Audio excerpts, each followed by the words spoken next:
Isang mapagpalang umaga sa ating lahat, mga kapatid ko kay Kristo, mula sa The Solid Rock Morning Devotion. Isang kagalakan na muli tayo ay makapagnilay-nilay sa salita ng Panginoon sa umagang ito.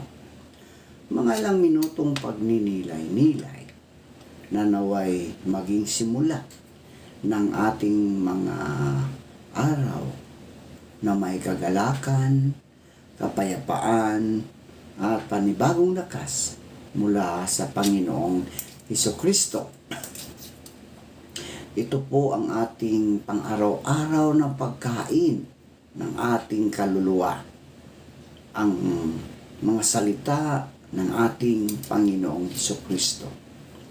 Ang ating pong pagninilayan ngayong umaga ay matatagpuan sa Mateo, Kabanata 10, talatang 40 hanggang 42. Isang maikling bahagi ng Ebanghelyo na nagtuturo ng malalim na kahulugan ng pagtanggap, pakikitungo sa kapwa at pagpapakita ng kabutihan sa ngalan ni Kristo. Ito po ang sinasabi sa Mateo. Ang tumatanggap sa inyo ay tumatanggap sa akin. At ang tumatanggap sa akin ay tumatanggap sa nagsugo sa akin.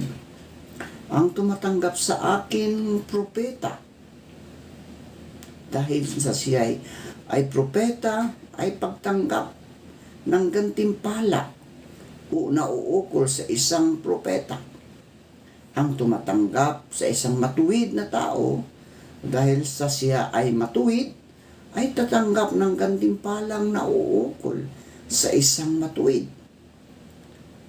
At sino mang magbigay ng kahit isang basong malamig na tubig sa isa sa mga maliliit na ito, dahil alagad siya, katotohanang sinasabi ko sa inyo, hindi siya mawawalan ng gantimpala.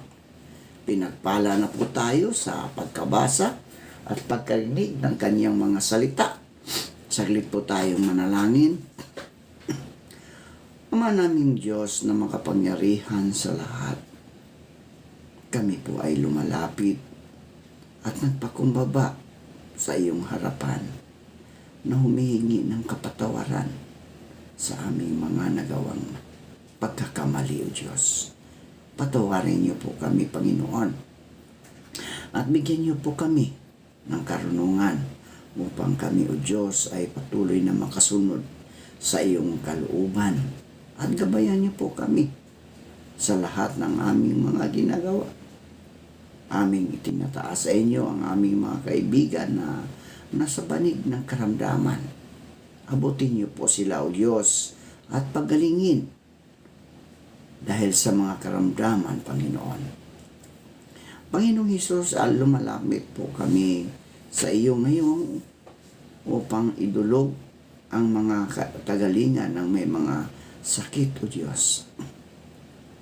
Haplosin niyo po sila at pagkalooban ng panibagong lakas upang sila ay muling makapaglingkod sa iyo. Patawarin niyo po sila, O Diyos, sa kanilang mga nagawang pagkakamali at pagkalooban din ng kagalingan, pangkaluluwa. Amin ding idinudulog ang aming bayan, O Diyos. Bigyan mo kami ng tapang na ipaglaban ang tama at mamuhay ayon sa iyong kalooban. Sa iyo po namin ipinagkakatiwala ang aming bayan, O Diyos. Ipagkakaloob mo sa amin ang kapayapaan, kaunlaran at gabay sa bawat hakbang. Mangyaring alisin ang diwa ng pagkamakasarili, kayabangan at katiwalian mula sa aming mga pinuno. Hayaan silang magkaroon ng makadiyos na budhi at integridad upang akayin ang aming lupain na magkaroon ng masaganang kaunlaran. Aming inilalapit sa iyo, Diyos, ang aming mga kaibigan na magsisipasok sa kanilang mga trabaho. Anuman ang kanilang nagtatrabaho, O Diyos, sila po'y ingatan mo. Ilayo mo sila sa mga pagsubok, Panginoon. Kung sila man ay nagtuturo sa mga paaralan, bigyan mo sila ng karunungan. Dagdagan mo po ang karunungan ng kanilang mga buhay. Kung sila man ay nagmamaniho ng mga sasakyan, sila man ay mga drivers, jeepney drivers, bus driver, at iba pa, Panginoon, ingatan mo sila sa daan. Bigyan mo sila ng hamang pasensya, O Diyos, upang sila, Panginoon, ay hindi magkaroon ng anumang mga confrontation sa kalsada na hantong sa hindi magandang resulta, Panginoon. Amin din inilalapit, O Diyos, ang mga kaibigan namin na ang bawat pamilya ay hindi nagkakasundo. Sila po'y pagbuklorin mo ng iyong pag-ibig, O Diyos, upang ang bawat pamilya ay magkaroon ng pagmamahalan sa isa't isa. Ang magkapatid, ang mag-anak, Panginoon. Bigyan mo sila ng pagmamahalan, Panginoon, upang sila, O Diyos, ay patuloy na makapaglingkod sa iyo, O Diyos, sa pamagitan ng sa kanilang mga buhay, Panginoon. Amin din nilalapit sa iyo, O Diyos, ang aming mga kaibigang nagtatrabaho sa ibang bansa. Ang mga OFW, patuloy mo po silang ingatan. Ilayo mo po sila sa anumang mga pagsubok sa buhay, sa mga tukso, O Diyos. Sila, O Diyos, ay nagtiis sa malayong lugar na maghanap buhay upang mabigyan nila ng maayos na buhay ang kanilang pamilya dito sa Pilipinas. Gayon din po, O Diyos, aming inilalapit sa inyo ang mga naghahanap ng trabaho. Ito man ay lokal o abroad, naway makasumpong sila ng magandang trabaho sa tulong ng banal mong Espiritu upang sila, O Diyos, ay magkaroon ng hanap buhay. Amin din inilalapit sa iyo, Panginoon, ang aming mga kaibigan na nagmamigrate na sa ibang bansa. Ang aming mga kaibigan na nandoon na naninirahan sa Amerika, sa Canada, sa Australia, sa New Zealand, at sa ibang parte pa ng mundo, O Diyos. Sila po'y ingatan mo, Panginoon. At gamitin mo sila bilang ilaw at asin sa lugar kung saan sila naninirahan, Panginoon. Naway sila, O Diyos, ay maibagahagi nila ang iyong mabubuting balita upang marami ding makakarinig at sila din, Panginoon, ay maliligtas sa araw ng iyong pagbabalik dito sa lupa, Panginoon. Lord, salamat. Salamat sa iyong gabay at patnubay. At patuloy naming idinadalangin, O Diyos, ang aming mga lolo at lola, ang mga matatanda, Panginoon. Patuloy mo silang bigyan ng kalakasan. Pandungan mo sila ng iyong banal na kamay upang sila, O Diyos, ay hindi makakaroon ng mga karamdaman, Panginoon.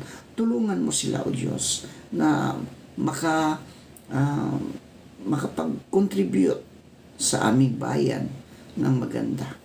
Tulungan mo sila, O Diyos, na maging masaya ang kanilang mga buhay. Ingatan mo din ang mga nakaalaga sa kanila, O Diyos, at patuloy mo po silang bigyan ng kalakasan. Maraming salamat po, Panginoon, sa mga katugunan sa aming mga panalangin sa pangalan ni Jesucristo na aming Diyos at tagapagligtas. Amen. Tanggapin mo siya. Tinatanggap mo si Kristo. Yun po ang pamagat ng ating pagninilay-nilay. May isang matatandang babae na araw-araw nagbibigay ng tinapay sa batang palaboy sa kanilang kanto. Tahimik lang siya. Walang drama, walang papuri. Isang araw, ang batang ito ay nailigtas sa masamang barkada dahil sa kabutihang naranasan niya. Hindi alam ng matanda, siya pala'y naging daluyan ng grasya ng Diyos. Sa Ebanghelyo ngayon, mga kaibigan, si Jesus ay nagbibigay ng pangakong malinaw. Ang tumanggap sa inyo ay tumatanggap sa akin. At kahit isang basong tubig na ibinigay sa isang alagad, hindi mawawalan ng gantimpala. Minsan, ang tingin natin sa pananampalataya ay dapat malaki, makapangyarihan, dramatiko. Pero si Jesus, mga kaibigan, ay nagpapaalaala ang mga simpleng gawa ng kabutihan. Kapag ginawa mo sa ngalan ng Panginoong Hesukristo, na walang halaga, hanggang walang halaga, no? Tanggapin ang mga ipinadala ni Kristo. Ang tumatanggap sa inyo ay tumatanggap sa akin. Kapag ang isang tagapagturo ng salita ng Diyos ay binigyan ng respeto at pakinggan, si Kristo mismo ang ating tinatanggap. Kapag ang isang misyonero, o pare man, o madre man, o pastor, o ministro, o simpleng tagapaglingkod, ay niyakap at sinuportahan, tayo'y naglilingkod hindi lang sa tao, kundi sa Diyos, mga kaibigan. Ito ngayon ang tanong.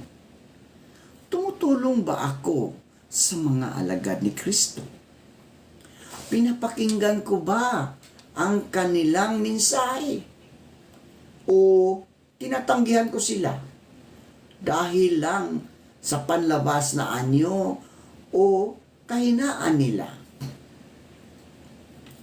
Ang tumatanggap sa propeta ay tatanggap ng gantimpala ng isang propeta. Hindi mo kailangang maging pari, maging madre, o leader, o o pastor man, o ministro. Kapag sinuportahan mo ang isang lingkod ng Diyos, mga kaibigan, bahagi ka ng kanyang misyon. Ikaw ay kasama sa kanyang gantimpala. Minsan, hindi tayo ang nasa entablado. Pero ang simpleng panalangin at suporta natin ay nagpapalago ng kaharian ng Diyos. Ang maliit na kabutihan, mga kaibigan, ay dakila sa langit. Sinumang magbigay ng isang basong malamig na tubig dahil alagad siya, hindi mawawala ng gantimpala sa mundo. Ang kabutihan ay kadalasang sinusukat sa laki ng donasyon o laki ng sakripisyo. Pero sa Diyos, mga kaibigan, ang motibo ng puso ang sukatan. Isang baso ng tubig, kung ibinigay dahil sa pagmamahal sa Diyos, ay higit na mahalaga kaysa milyon-milyong peso na mayabang na ipinagmalaki. Kaya huwag mong sabihin, wala akong ambag, wala akong kaya, hindi ako importante. Ang bawat kabutihan, kaibigan, ang bawat kabutihan, kahit maliit o katiting man, ay mahalaga sa ating Panginoong Hesukristo. Ito ngayon ang hamon sa atin, mga kaibigan. Tanggapin ang mensahe ng Diyos. Makinig sa salita ng Diyos. Suportahan ang mga misyonero, mga pastor, pari, ministro, at mga lingkod ng simbahan. Maging daluyan ng kabutihang huwag matakot tumulong kahit sa maliit na paraan, mga kaibigan. Alalahanin, isang simpleng ngiti, dasal, o baso ng tubig ay may gantimpala. Gawin ang lahat sa ngalan ni Kristo, kahit simple, gawaing bahay. Gawin bilang handog. Kahit pagod ka na pagkaibigan, kung ginagawa mo ito na may pagmamahal, ito ay banal. Ang pagtanggap sa kapwa ay pagtanggap kay Kristo. Ang kabutihan ay hindi nasusukat sa laki, kundi sa pagmamahal. Lahat ng gawa, mabubuting gawa, gaano man kaliit, ay may gantimpala yan sa Diyos. Manalangin tayo. Panginoong Hesus, maraming pagkakataon na akala ko wala akong silbi. Akala ko hindi sapat ang aking mga simpleng ginagawa. Pero salamat sa paalaala mo ngayon na ang bawat mabuting gawa, maliit man, ay mahalaga sa iyong mga mata. Turuan mo akong tumanggap ng iyong mga alagad. At ako rin, Panginoon, gawin mo akong alagad na maaaring tanggapin ng iba. Sa bawat baso ng tubig na aking iniaalay, sa bawat kabutihan na aking ibinigay, tanggapin mo ito bilang alay ng pag-ibig. Panginoong Hesus, pagpalain mo po ang lahat ng tumatanggap ng iyong mga salita ngayong umaga. Ingatan mo sila, ilayo mo sila sa anumang kapahamakan o anumang karamdaman. Anuman ang kanilang ginagawa, O Diyos, hinahawakan, sinasabi, pagpalain mo sila. Maging pagpapala ang kanilang mga sinasabi, O Diyos, sa iba, upang ang iba, Panginoon, ay maliligtas at magkaroon ng buhay na walang hanggan. Maraming salamat po sa pangalan ni Jesus. Amen. Amen.